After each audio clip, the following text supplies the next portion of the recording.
Bonjour à tous. On va attendre quelques minutes. Il est 9h58. On attend que tout le monde se connecte tranquillement.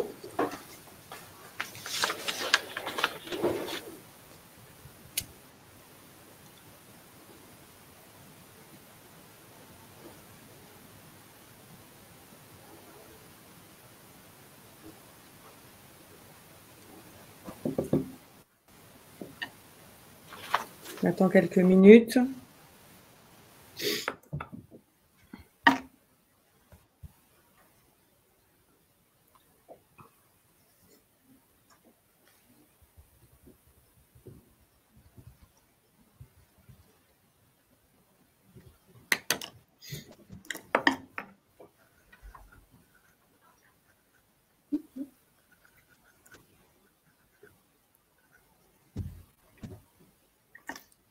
Voilà, ça se connecte. On va juste patienter.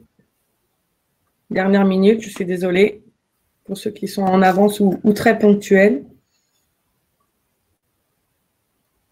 Voilà, il est 10h. Eh bien, je vous propose qu'on commence tranquillement. Bienvenue à ce deuxième webinaire de l'association Grand Est Santé Travail, l'association qui regroupe l'ensemble des services de santé au travail du Grand Est. On a la chance d'accueillir Madame Dole, qui est représentante de la Ligue contre le cancer du Bas-Rhin. On vous remercie une nouvelle fois de votre présence. On est ensemble pour environ une petite heure. On va bientôt commencer. On vous fait patienter encore quelques instants. On attend 150 personnes, donc on est vraiment ravis. Donc là, on attend que les derniers se connectent tranquillement. On va démarrer d'ici 2-3 minutes avec nos intervenants. Voilà, les compteurs augmentent, donc c'est super, on est ravis.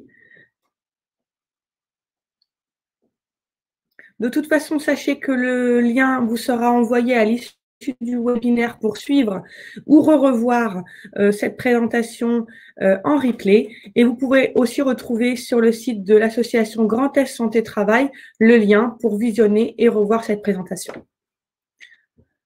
On vous invite à mettre le PowerPoint en pleine page afin de suivre pleinement la présentation et comme ça sera plus facile pour vous. Vos micros sont volontairement coupés, mais à tout moment, vous pourrez échanger avec nos experts sur la partie droite de l'écran dans la rubrique questions. N'hésitez surtout pas, on est là pour vous et c'est un moment d'échange de manière plutôt digitale du fait du contexte sanitaire actuel.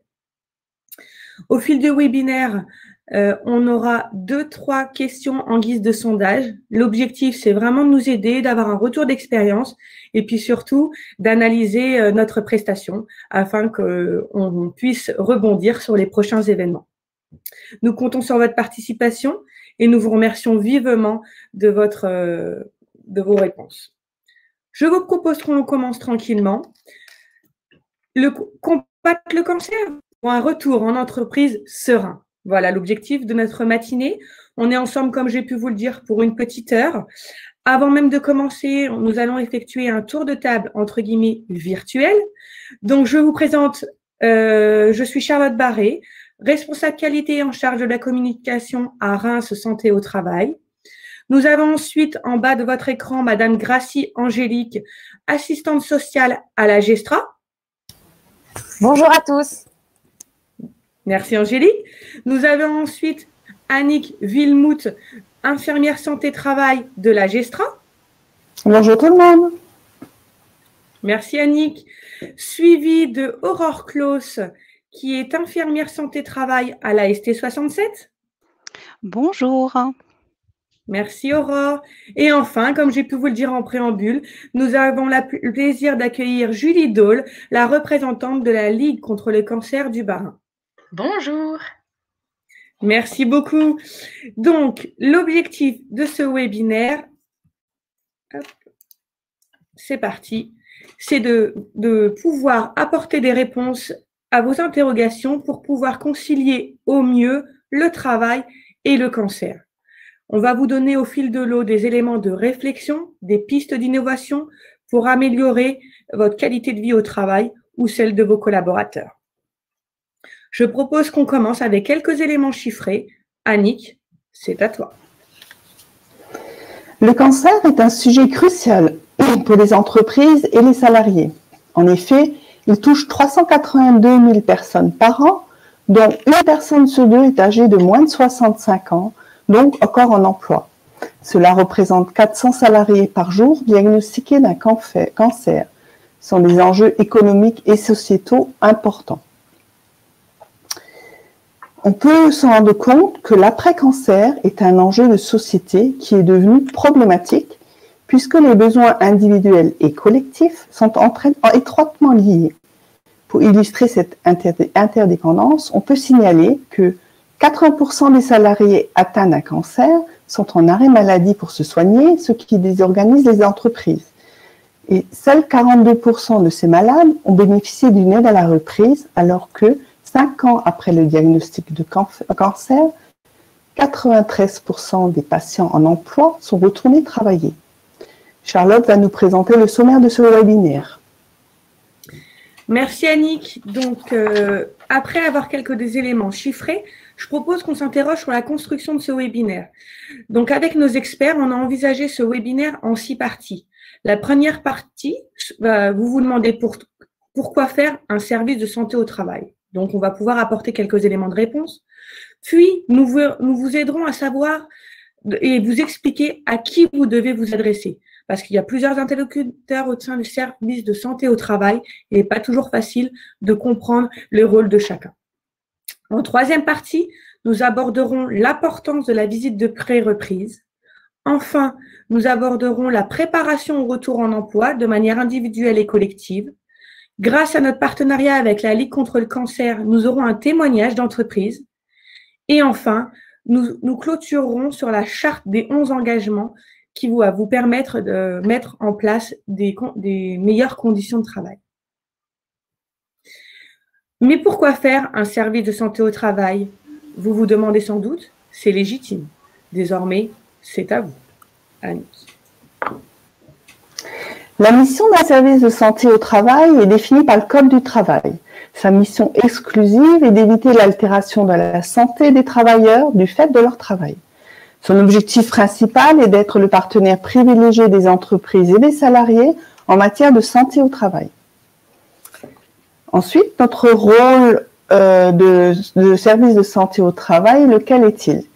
C'est conseiller les employeurs et les salariés pour éviter les risques professionnels et améliorer les conditions de travail, mais aussi conduire les actions de santé au travail dans l'entreprise, comme par exemple les sensibilisations aux addictions ou au travail de nuit, etc. Nous pouvons également assurer la surveillance de l'état de santé physique et mentale des salariés en fonction des risques pendant nos visites médicales et pendant nos entretiens infirmiers.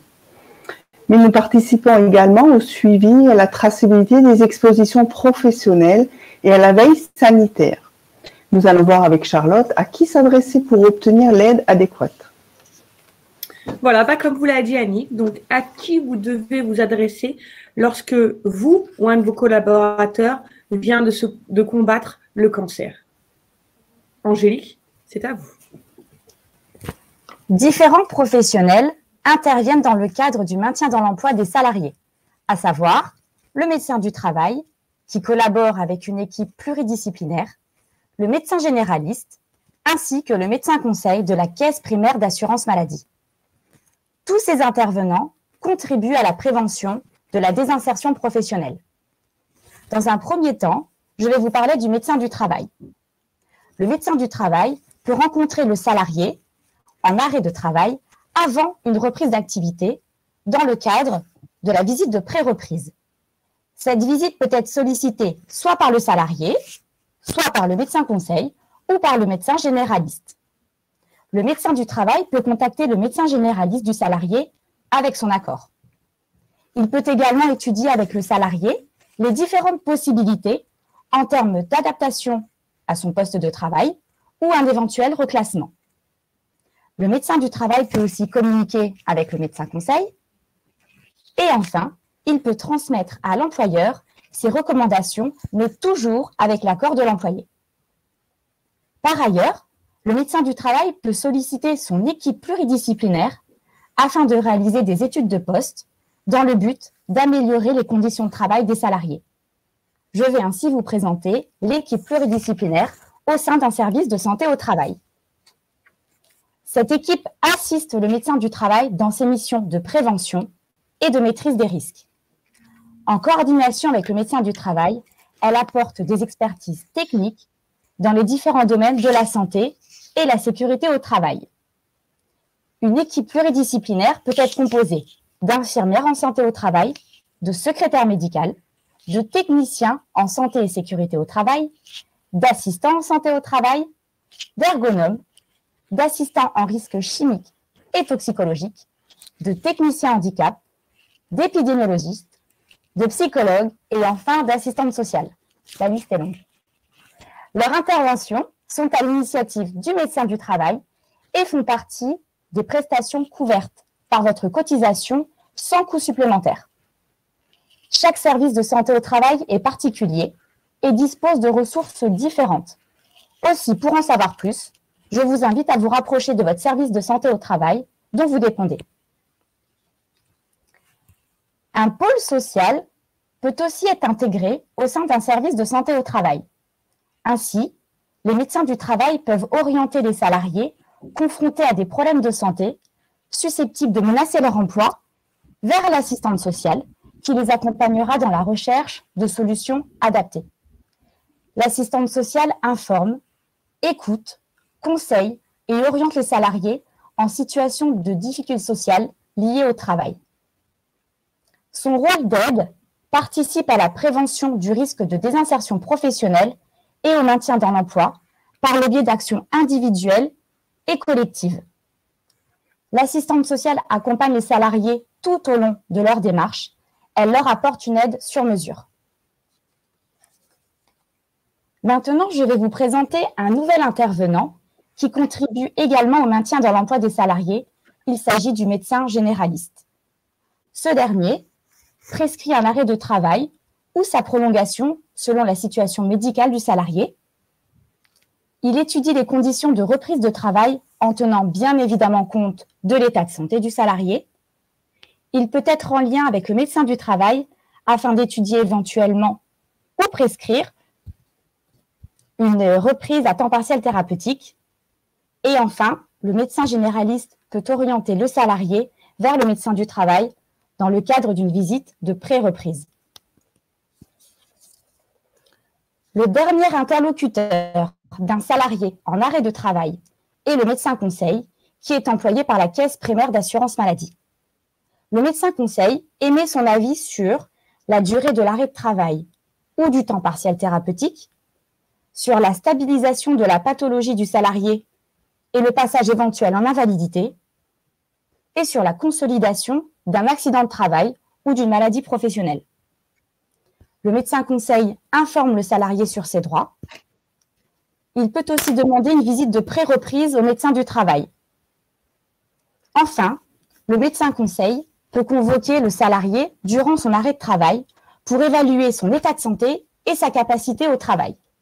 Cette visite n'est ni à l'initiative de l'employeur, ni à celle du salarié. Elle concerne la relation entre le salarié et la caisse primaire d'assurance maladie.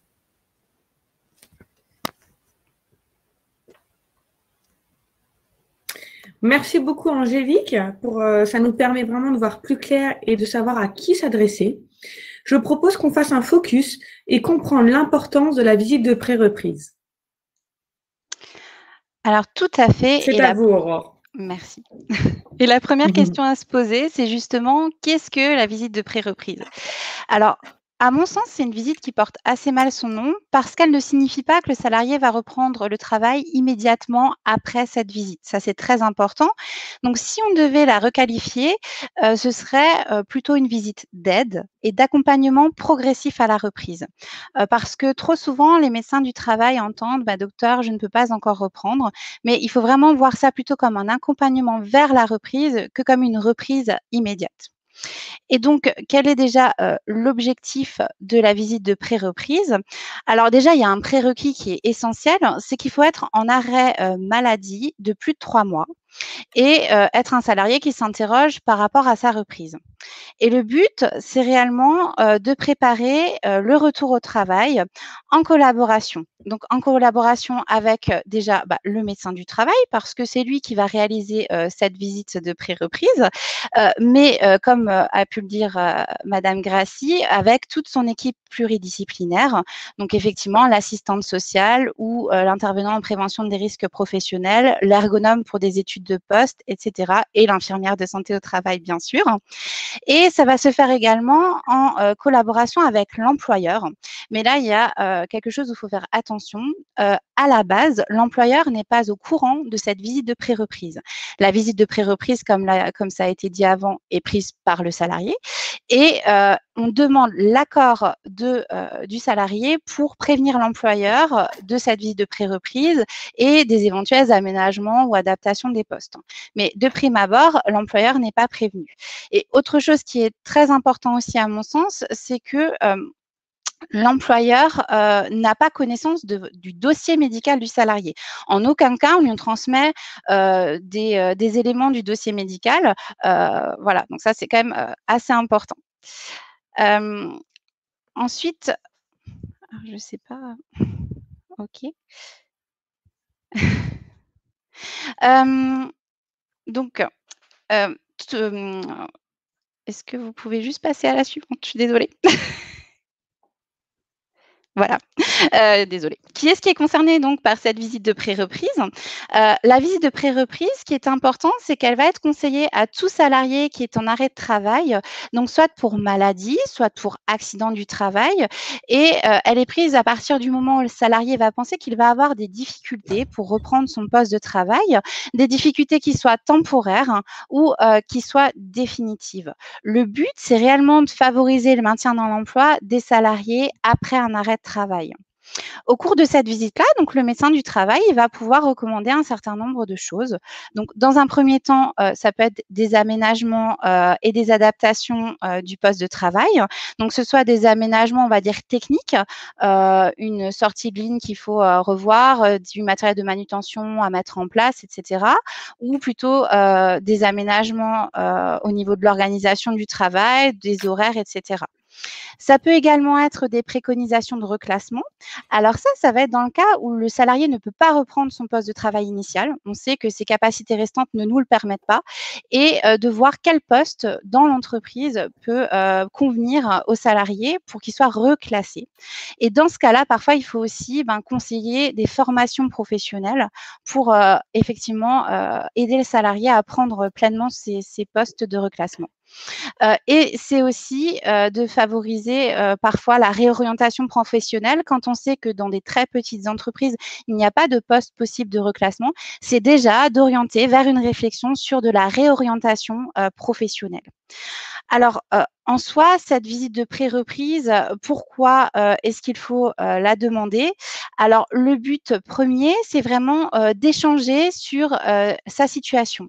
Alors, d'échanger déjà sur sa situation médicale dans un premier temps, l'histoire de la maladie, les traitements, le déroulé, etc. Mais aussi sur son ressenti, sur sa vision de reprise du travail, voilà comment le salarié va se positionner, ça c'est très important. Et c'est vraiment, et je l'ai déjà dit, un but de préparation au retour dans l'emploi en prévoyant effectivement les adaptations ou les aménagements de poste si c'est nécessaire. En sachant que, ça, Madame Grassi l'a très bien dit, le temps partiel thérapeutique qui est prescrit en collaboration avec le médecin traitant ou des aides techniques dont j'ai parlé avant. Ce qui est intéressant aussi, c'est qu'on peut également mobiliser, donc ça c'est le médecin du travail, il y a un réseau qui peut mobiliser au niveau des partenaires du maintien en emploi. Donc vous avez Cap Emploi par exemple, qui était anciennement Samet, pour ceux à qui ça ne dit rien, et qui peuvent mettre en place un certain nombre d'aides. Alors pour ça, il y a un prérequis, il faut que le salarié soit reconnu en qualité de travailleur handicapé, donc c'est des choses qui prennent du temps, il faut faire un dossier, il faut que ça passe en commission, etc. Donc, il faut vraiment anticiper ce retour. Mais vous pouvez avoir des aides de l'AGEFIP, donc c'est un organisme qui s'occupe effectivement des personnes handicapées et qui va les aider à s'insérer dans l'emploi. Et donc, vous pouvez avoir de l'aide à l'adaptation des situations de travail, par exemple, avec une partie des aménagements de postes qui ont été préconisés, qui peuvent être financés par ces aides-là. Et donc, ça laisse un coût à l'employeur qui est moins important et ça permet aussi aux petites entreprises de pouvoir s'équiper et maintenir leurs salariés dans l'emploi si besoin. Alors, comment on prend cette visite de pré-reprise, Alors, ah oui, déjà, qui peut demander la visite? Bon, ça, on l'a déjà dit avant, c'est le salarié qui peut prendre cette visite sur conseil du médecin traitant, du médecin conseil de la sécurité sociale. Donc, voilà. Petite information quand même, parce que ça arrive parfois, l'employeur ne peut en aucun cas prendre une visite de pré-reprise à la place de son salarié. C'est-à-dire que vous pouvez très bien conseiller le salarié en disant, voilà, je vous conseille de prendre une visite de pré-reprise étant donné votre situation, mais vous ne pouvez pas la prendre à la place du salarié. Vous ne pouvez pas l'obliger à la prendre si le salarié ne le veut pas. C'est pas une visite qui est obligatoire, au même titre que la visite de reprise qui, par exemple, là, est obligatoire dans la loi 8 jours maximum après la reprise. Là, c'est pas obligatoire, donc c'est vraiment un conseil que vous pouvez donner au salarié, mais pas une obligation. Et donc, effectivement, comment demander une visite de pré-reprise? Donc, il faut prendre contact avec votre service inter-entreprise, donc en appelant le secrétariat du médecin du travail qui va être en charge de l'entreprise. Et puis, comme on l'a dit, le plus tôt possible, parce qu'effectivement, parfois, il peut y avoir des démarches qui sont longues avec des études de poste, etc. Et donc, ça, c'est très important que ces démarches soient faites le plus tôt possible.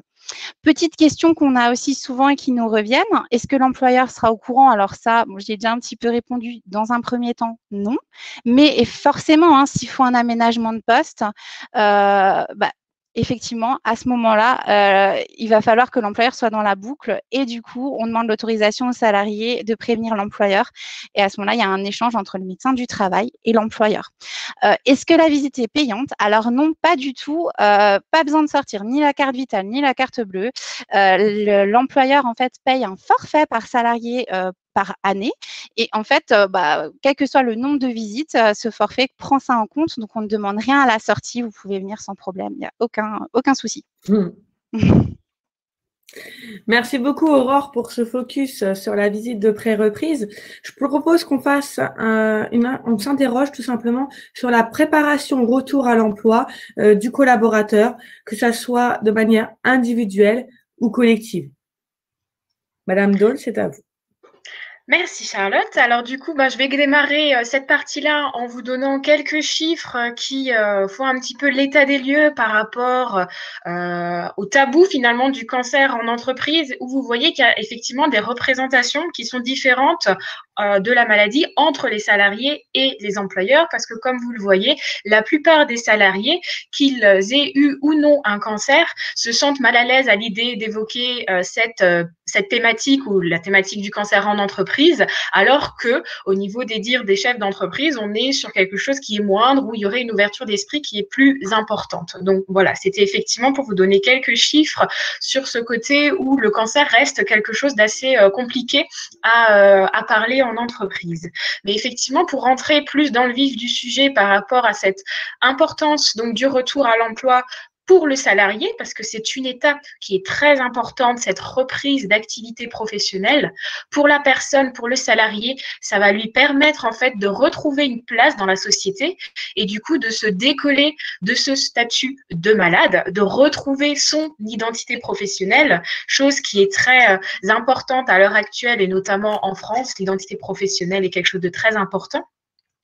Dans le retour à l'emploi, il y a aussi un besoin de la personne d'être reconnue dans le parcours qu'il ou elle vient de vivre. On parle du parcours de soins, du parcours de la maladie, et également une envie d'être considéré comme n'importe quel autre salarié. Et du coup, effectivement, c'est un équilibre qui est à trouver entre ce besoin d'être considéré comme tous les autres salariés de l'entreprise et le besoin toujours d'être reconnu dans ce parcours de vie que la personne vient de traverser. ce qui reflète assez bien cet équilibre, c'est le témoignage que vous voyez juste en dessous et qu'on a recueilli de la part de plusieurs personnes. Finalement, reprendre le travail, c'est une façon de fermer la parenthèse de la maladie, de retrouver une vie normale avec des guillemets et bien entendu une place dans la société. Le retour au travail, effectivement, c'est important. Et du coup, quels sont les leviers qu'on peut vous donner pour préparer au mieux ce retour à l'emploi? Alors, la première chose dont on va parler, on a un versant donc individuel et collectif. Au niveau donc du versant individuel, le principe, c'est bien sûr de pouvoir accompagner le salarié, accompagner la personne dans son retour à l'emploi, et de lui poser certaines questions. Par exemple, effectivement, comment est-ce qu'elle envisage son retour dans le collectif? Voilà, comment est-ce qu'elle envisage de retrouver sa place par rapport au regard des autres, etc.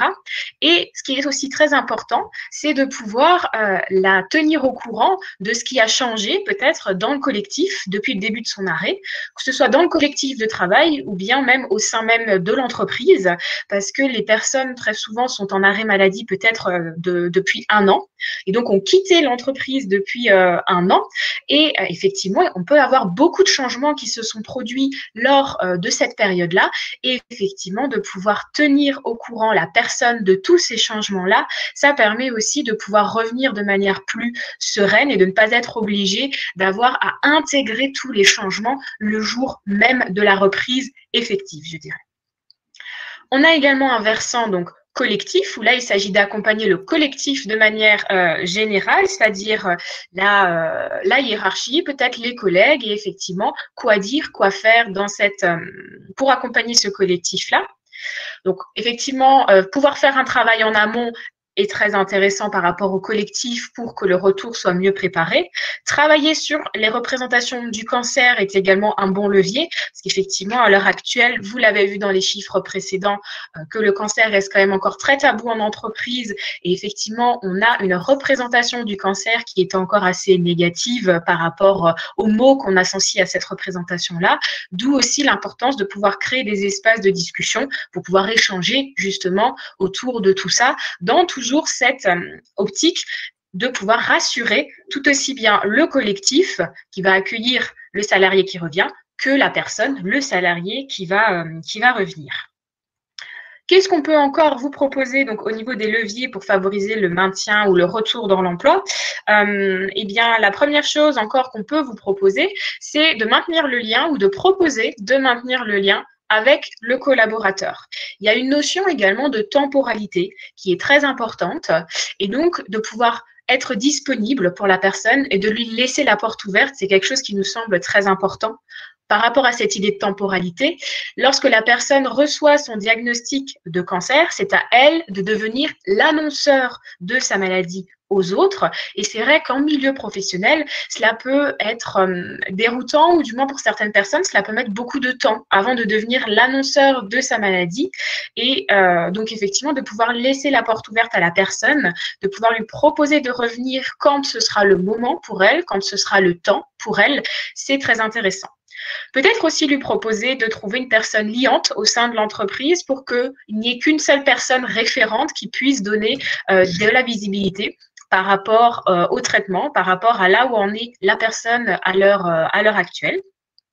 On parlait effectivement de continuer à la tenir informée de l'actualité, des évolutions de l'entreprise. Effectivement, c'est quelque chose qu'on peut faire. Continuer à l'inviter aux temps conviviaux de l'entreprise. Alors, je sais qu'à l'heure actuelle, avec la situation, c'est un petit peu plus compliqué. Mais même si vous avez des visios, ça peut même se faire en visio, mais effectivement, si vous avez des repas particuliers, des fêtes de départ à la retraite, des pots, ou alors tout ce qui est un petit peu attrait à la réunion entre salariés de l'entreprise, continuer à inviter la personne. Elle pourra être disponible ou pas, mais dans tous les cas, elle sera touchée du fait d'être toujours invitée et de se sentir toujours appartenir à l'entreprise. Également, peut-être, si vous le pouvez, proposer un soutien dans les démarches administratives, des montages de projets, etc. Premier levier qu'on pouvait vous proposer. Le deuxième qu'on peut également vous proposer, eh bien, Madame Claus en a déjà parlé un petit peu avant, c'est d'informer le salarié sur le rôle du médecin du travail, plus largement du service de santé au travail, et notamment de la visite de pré-reprise, qui est un dispositif très peu connu par les salariés de manière générale. Respecter le temps de convalescence est également très important, tout ça pour éviter les retours trop précoces et notamment le risque d'un nouvel arrêt de travail. Je donne toujours l'exemple d'une dame qu'on a reçue à la Ligue et qui a voulu reprendre tout de suite après son opération pour un cancer du sein en temps plein. Et malheureusement, madame, après 2 semaines, a été obligée de se remettre en arrêt pour une dépression nerveuse parce qu'elle est revenue trop rapidement et en reprenant tout de suite à temps plein. Et du coup, effectivement, ce nouvel arrêt de travail a été vécu pour madame comme un véritable échec par rapport à sa reprise, d'où ce conseil, bien entendu, de respecter le temps de convalescence. Un autre conseil qu'on peut également vous donner, c'est de rendre le collaborateur acteur de son retour, c'est-à-dire de pouvoir réfléchir avec lui sur la mise en place de certains dispositifs, la mise en place du temps partiel thérapeutique par exemple, construire avec lui aussi un parcours tout simplement de retour ou de maintien dans l'emploi avec les principaux acteurs. On en a déjà parlé effectivement, le salarié, le service de santé au travail, les ressources en interne, les ressources en externe aussi, et là également, les différents comités départementaux de la lutte contre le cancer peuvent vous accompagner, vous, en tant qu'employeur, ou bien vos salariés pour améliorer leur qualité de vie de manière générale au travers de différentes actions et activités que l'on mène dans chaque département. Réfléchir aussi à la période du retour du salarié la plus propice, donc pour éviter des périodes de suractivité ou de sous-effectif, et discuter bien sûr avant la reprise de l'organisation du poste en fonction des adaptations qui auront été proposées. Le dernier conseil, effectivement, qu'on peut vous donner par rapport à tous ces leviers, c'est de réfléchir en amont, notamment avec la personne peut-être, à une stratégie de communication. C'est-à-dire qu'on a souvent des personnes qui nous disent « Ben oui, effectivement, j'aimerais beaucoup pouvoir parler de mon cancer avec mon employeur ou en entreprise avec mon collectif, mais j'ai peur d'être obligée de tout dire à tout le monde. » D'où ce conseil-là de pouvoir réfléchir à cette stratégie de communication, c'est que la personne n'est pas du tout déjà obligée d'évoquer sa pathologie, mais également qu'elle n'est pas obligée de tout dire à tout le monde et qu'elle peut très bien cercler l'information en se disant que de ses collègues plus proches qui vont avoir besoin d'éléments par rapport à des choses qu'elle ne pourra plus faire, eh bien auront plus d'informations par rapport à son état de santé et par rapport à ce qu'elle a vécu que d'autres collègues qui sont dans des services très extérieurs avec qui le collaborateur ne travaille qu'une fois dans l'année ou à des clients, etc. Donc c'est vrai que de pouvoir cercler cette information et de savoir surtout ce que la personne souhaite dire et ce qu'elle ne souhaite pas dire, c'est très important, tout en s'assurant bien sûr de la confidentialité des échanges qui sont amenés avec le collaborateur s'il y a cette fameuse discussion autour de cette stratégie de communication. Pour résumer tout ça de manière très générale par rapport aux actions finalement qui peuvent être mises en avant ou qui peuvent être utilisées pour le retour à l'emploi. Donc, très globalement, on peut aménager donc le temps de travail pour la personne. Donc, on parlait d'aménager l'organisation du travail. On parlait de temps partiel thérapeutique. On parle aussi d'invalidité pour certaines personnes lorsqu'il s'agit de perdre de manière générale une capacité de travail. On peut aussi donc aménager l'espace de travail, donc aménagement du poste, aménagement de l'environnement de travail pour éviter certains gestes, certaines douleurs, par exemple, par rapport à des séquelles des traitements. Des conseils en ergonomie et le télétravail qui devient à l'heure actuelle notamment de plus en plus une option qui est à réfléchir pour éviter par exemple la fatigue des trajets pour les personnes. On peut aussi effectivement penser à la formation du salarié. Alors notamment, il y a le contrat de rééducation professionnelle en entreprise qui est un contrat pour la réadaptation du salarié, qui est un contrat qui est signé entre la sécurité sociale, le salarié et l'entreprise, sous couvert que la personne ait effectivement une reconnaissance en qualité de travailleur handicapé.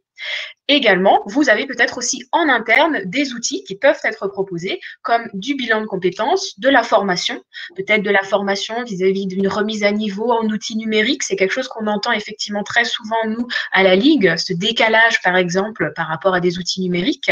Mais voilà, il y a beaucoup de choses à faire, beaucoup de choses à penser sur ces trois leviers-là, plus sous les autres que j'ai pu déjà vous présenter. Merci beaucoup, Madame Dole, pour cette mise en lumière. Je propose que, grâce à votre expérience et votre positionnement avec la Ligue contre le cancer du Bas-Rhin, vous nous fassiez part d'un témoignage qui a été réalisé plus précisément en partenariat avec le service SSTA. On remercie les deux membres qui nous ont vraiment aidés, un médecin et une chargée de prévention, dans le montage de ce webinaire et le partage d'expériences. Alors effectivement, je vais me faire la porte-parole de ce service de santé et également donc de mes homologues de la Ligue contre le cancer du Haut-Rhin, avec qui cette expérience ou du moins cette réflexion a été menée. Et donc cette réflexion part d'un constat qu'on a déjà pu faire avant, mais qu'il est toujours bien de remettre en lumière, c'est que le médecin du travail était informé trop tardivement, donc des salariés qui étaient en arrêt de travail et dont le retour au travail posera problème parce qu'il y aura un besoin et une demande d'aménagement ou de réflexion autour de la réorganisation.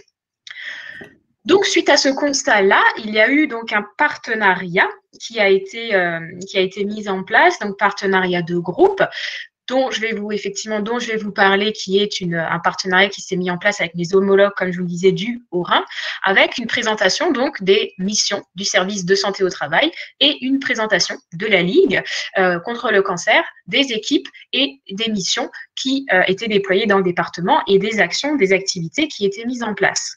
Alors du coup, effectivement, ce groupe-là, ça a été une rencontre. Donc, les deux partenaires, le service de santé et la Ligue contre le cancer du Haut-Rhin, ont organisé une rencontre, donc avec 14 personnes atteintes de cancer, susceptibles de reprendre le travail dans les mois à venir. Alors, comment s'est déroulée cette rencontre? Alors, la première étape, effectivement, de cette rencontre, ça a été la présentation du service de santé au travail et de ses missions. Ensuite, il y a eu un échange sur les rôles des intervenants et de l'équipe pluridisciplinaire. Et enfin, il y a eu un focus sur la visite d'aide et d'accompagnement au retour au travail, ce qu'on appelle la visite de pré-reprise. Donc, ces trois étapes-là, au travers de cette rencontre, ont permis d'obtenir des informations nouvelles, tout aussi bien pour les participants que pour les partenaires. Et ça a été un vrai moment d'échange descendant, que ce soit donc entre les partenaires et les participants, voire même entre les partenaires entre eux, qui ont pu échanger autour de leur situation, de ce qu'ils vivaient. Quel est le bilan finalement qu'on peut tenir du coup de cette rencontre et de ce témoignage de manière particulière? C'est que tous les participants vraiment étaient très ravis de ces échanges positifs et ils ont décidé finalement pour la plupart de prendre rendez-vous avec leur médecin du travail pour pouvoir planifier leur visite de pré-reprise. Donc c'est vrai que ce dispositif-là et cette rencontre-là a permis beaucoup de choses positives. Merci beaucoup, Madame Dole, pour ce témoignage et puis votre le fait de prendre la parole pour vos homologues de la Ligue. On vous remercie beaucoup. Pour conclure, on va voir, je dirais plutôt pour s'ouvrir et voir un petit peu jusqu'où on peut aller. Je propose qu'on fasse un focus sur la charte des 11 engagements. Voilà, Aurore, c'est à vous. Alors oui, on avait envie de vous parler de cette charte des 11 engagements, parce que ça peut être un outil intéressant à utiliser en entreprise. Alors déjà, c'est quoi? C'est une charte qui a été rédigée par le Club des entreprises, qui est composé des réseaux ANACT, ARACT, de l'Institut national du cancer et de l'Association nationale des DRH. Et cette charte constitue donc 11 engagements pour améliorer l'accompagnement des salariés touchés par le cancer et promouvoir la santé en entreprise. Donc, le but, c'est que les entreprises adhèrent à cette charte pour s'engager aux côtés des acteurs, que ce soit n'importe quelle sphère, privée, publique, associative, et qui vont travailler par rapport à cette problématique de maintien en emploi. Donc, il faut savoir aussi que là, on parle actuellement de cancer, mais cette charte, elle peut aussi être étendue pour, par exemple, d'autres pathologies comme les maladies chroniques évolutives.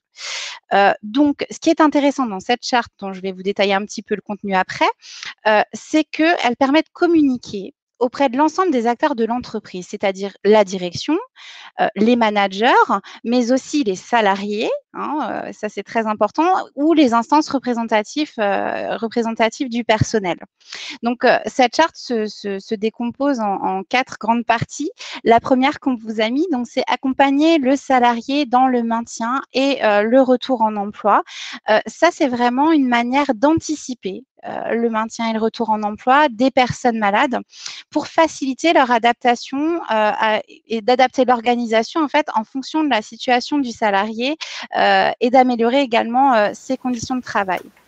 Donc, par exemple, ça peut être de maintenir, on le disait, le lien avec un salarié absent en le tenant un petit peu au courant des actualités parce que ça va renforcer aussi son sentiment d'appartenance à l'entreprise et ça va rendre un petit peu plus facile, en fait, il y aura moins de rupture entre la maladie, l'entreprise et le cancer. Donc, ça peut aussi être, par exemple, comme l'a très bien dit Madame Doll, d'informer le salarié sur la visite de pré-reprise et de construire vraiment un parcours avec le salarié de maintien dans l'emploi et de reprise du travail.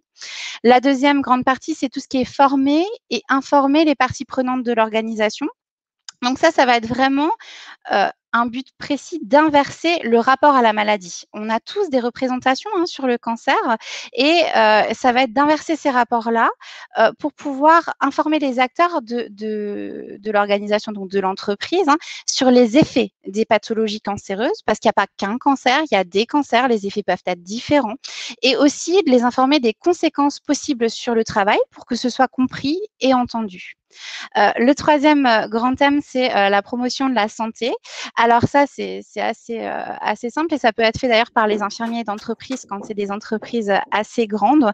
C'est vraiment d'agir soit de manière individuelle ou collective en fonction des difficultés pour diminuer le risque d'être un jour confronté à un cancer. Et là, ça va passer par la mise en place d'actions sur, par exemple, le tabac, l'alcool, l'alimentation ou sur, par exemple, l'activité physique qui est promue actuellement au niveau du gouvernement, etc. Et le dernier thème, donc ça va vraiment être une évaluation et un partage qui est très important dans n'importe quel projet.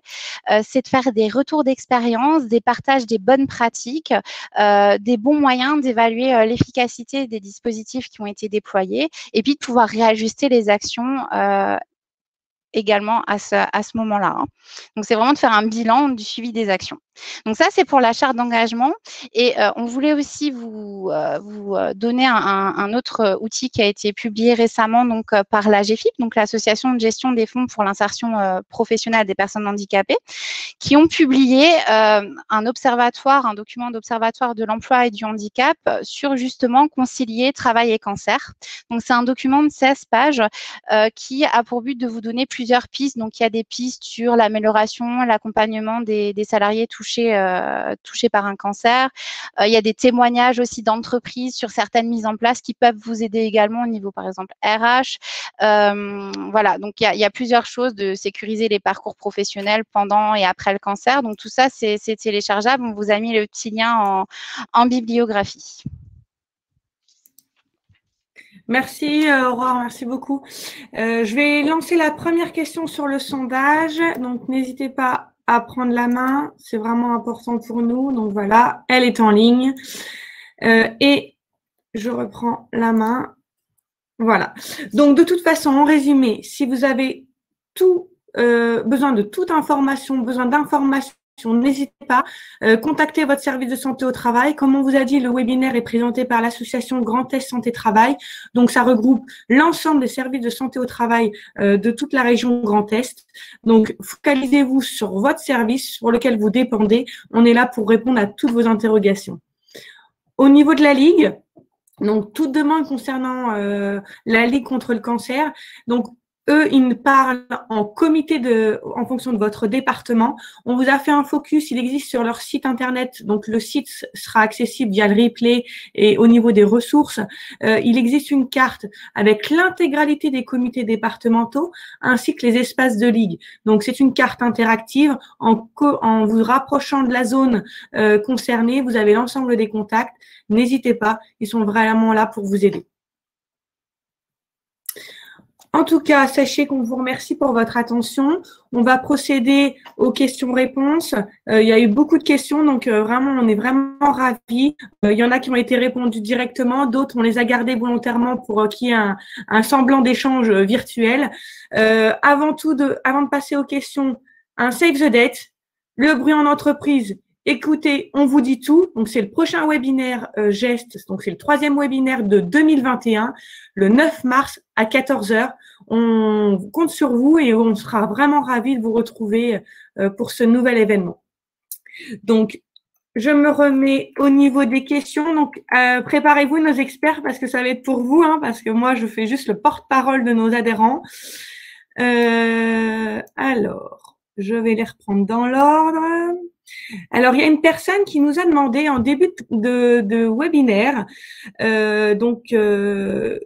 qu'est-ce qu'il en est des salariés couverts par la MSA, parce qu'on a essentiellement parlé de la CPAM. Donc, quelqu'un peut répondre à notre adhérent? N'oubliez pas vos micros, mesdames. Ça devait être au niveau de l'intervention de Angélique, au niveau des interventions. Oui. Voilà. Donc, voilà. La question, c'est qu'en est-il des salariés couverts par la MSA? Vous évoquez essentiellement la CPAM. Voilà. Oui. Alors, Angélique. Les salariés qui sont couverts par la MSA, la mutualité sociale agricole, concernent les salariés agricoles. Et les médecins conseils au sein de la MSA ont les mêmes rôles que les médecins conseils employés par la Caisse primaire d'assurance maladie. Super. Merci Angélique. La question suivante, est-ce que l'employeur peut quand même suggérer aux salariés en arrêt de solliciter une visite de pré-reprise? Alors là, c'était le focus d'Aurore. Voilà. Tout à fait, bien sûr. L'employeur peut tout à fait conseiller aux salariés, s'il est en lien avec, de prendre une visite de pré-reprise. Le propos, c'était surtout de dire que vous ne pouvez pas appeler, ça nous arrive, hein, appeler le secrétariat du médecin du travail pour dire je veux une visite de pré-reprise pour mon salarié. Ça, on ne pourra pas y donner suite. Donc, c'est effectivement le conseil peut être donné, mais sans obligation, ça reste un conseil. Super. Une question aussi qui est ressortie plusieurs fois. Bonjour, participation aux temps conviviaux. Donc, c'était au moment de l'échange. Quel risque pour l'employeur en cas d'accident? L'agent est en arrêt de travail et n'est pas censé être sur le site. Point d'interrogation. Quelqu'un veut prendre la main sur le sujet? N'oubliez pas vos micros. Alors personnellement, je n'ai pas l'information par rapport à la question, parce que j'imagine bien que c'était sur ma partie, effectivement, où on parlait de temps conviviaux. Oui. Mais effectivement, je peux me renseigner vis-à-vis de la question, mais j'ai pas la réponse à votre question. Effectivement, nous, ce qu'on en entend, mais là du côté des personnes, des salariés et des personnes malades, c'est que il y a toujours quelque chose de l'ordre de la revalorisation lorsque on a l'invitation à un moment convivial qui arrive sur la boîte mail ou par SMS, les personnes nous disent qu'il y a, voilà, c'est quelque chose de très positif pour eux, même s'ils ne peuvent pas venir parce qu'il y a d'autres obligations. Voilà, il y a quand même ce côté très positif que nous, on a en retour par rapport à cette pratique-là. Mais je peux me renseigner par rapport à la question en tant que telle. D'accord. Si la personne veut nous laisser son adresse mail afin que Madame Dole puisse vous faire parvenir un élément de réponse complet, n'hésitez pas à réutiliser l'onglet questions. Comme ça, Madame Dole va prendre note et puis elle ne manquera pas de revenir vers vous. Avant que je continue dans les réponses, n'oubliez pas le sondage. Hein. Je vais continuer. Là, il y a quelques réponses. N'hésitez pas, on a vraiment besoin de vous. Ça nous permet de rebondir sur nos prochaines prestations.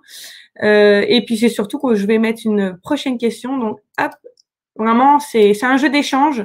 C'est la nouvelle technologie. On s'adapte. On n'a pas le choix du fait du contexte actuel.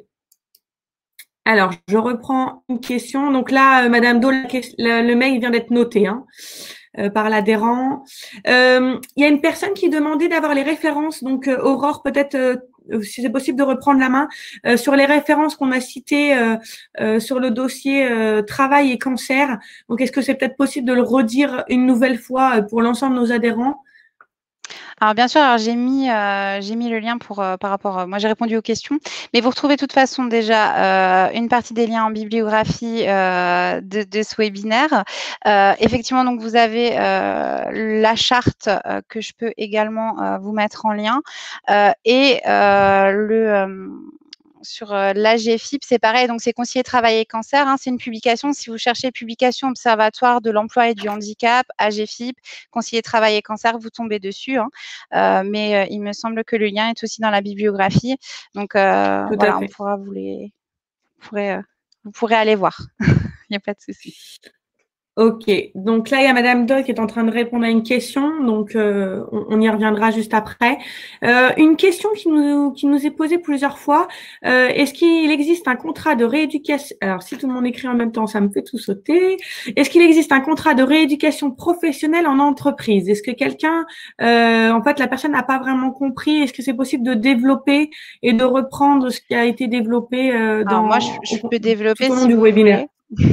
Le contrat de rééducation professionnelle, on y va, voilà. En fait, c'est destiné aux personnes qui sont assurées sociales, ça c'est important, qui du fait d'un handicap ont perdu la possibilité d'exercer leur emploi. Et donc, c'est un contrat qui leur permet de se réaccoutumer à une profession ou d'exercer un nouveau métier. Et donc, c'est conclu pour une durée déterminée entre l'employeur, le salarié et la sécurité sociale. Et donc, c'est assorti d'une rémunération et d'une formation. Et donc, je vais répondre à la question. Je vous mets un lien aussi du gouvernement, enfin du ministère du Travail, de l'Emploi et de l'Insertion, où vous avez plus d'informations dessus avec quels sont les objectifs du contrat et les caractéristiques. Mais effectivement, c'est tout à fait une possibilité. Hein. Donc ça, je vais vous le mettre en lien. Super. Il y a une autre question qui est arrivée plusieurs fois, mais on a répondu il y a 2 minutes précisément. Hein, on est vraiment en échange, quasiment en direct. Avez-vous de la documentation cancer et alimentation pour pouvoir échanger avec le salarié atteint d'un cancer? Donc, Madame Dole, peut-être nous faire part et le relais pour la Ligue? Oui, alors tout à fait. Au niveau de la Ligue, nous avons différentes documentations et notamment, on a des documentations sur l'alimentation pendant ou après les traitements. Donc là, n'hésitez pas à vous rapprocher de votre comité départemental parce qu'on a tous ce type de documentation et qu'on met à disposition gratuitement des personnes qui nous sollicitent sur cette thématique. Et l'adhérent avait aussi demandé, est-ce qu'il existe une formation auprès de la Ligue sur l'écoute ou l'accompagnement? Alors, pour compléter effectivement cette réponse, au niveau donc de la Ligue contre le cancer, on organise dans certains départements, donc là effectivement je vous redirigerai toujours vers votre comité départemental pour pouvoir avoir les informations les plus complètes possibles. Mais alors notamment au niveau du Bas-Rhin, on organise des journées de sensibilisation sur la thématique comment accompagner un collaborateur après un cancer et qui sont justement destinés aux entreprises et plus précisément aux managers et ressources humaines. Parfait, merci Madame Dole pour ce témoignage. Je suis en train de vérifier, mais on a répondu à toutes les questions. Les plus fréquentes, on les a abordées oralement. Donc, je vérifie qu'on ait bien tout noté. Donc, on a bien pris note. On a eu plusieurs mails qui ont été transmis pour un complément d'information. Donc, on a bien pris note. Voilà. Là, on est dans les temps, il est 10h51. Je vous avais dit en préambule qu'on en avait pour une petite heure. Sachez que c'était vraiment un plaisir. L'ensemble des experts étaient ravis de partager avec vous ses connaissances et puis son retour d'expérience. Et n'hésitez pas, on est à votre disposition, l'ensemble des services de santé au travail. Ça fait partie de votre cotisation. S'il faut résumer en un mot, la visite de pré-reprise est gratuite et fait partie de votre cotisation. Voilà. Nous vous remercions. Nous vous donnons rendez-vous le 9 mars et nous vous souhaitons une très belle journée. Merci beaucoup. À bientôt.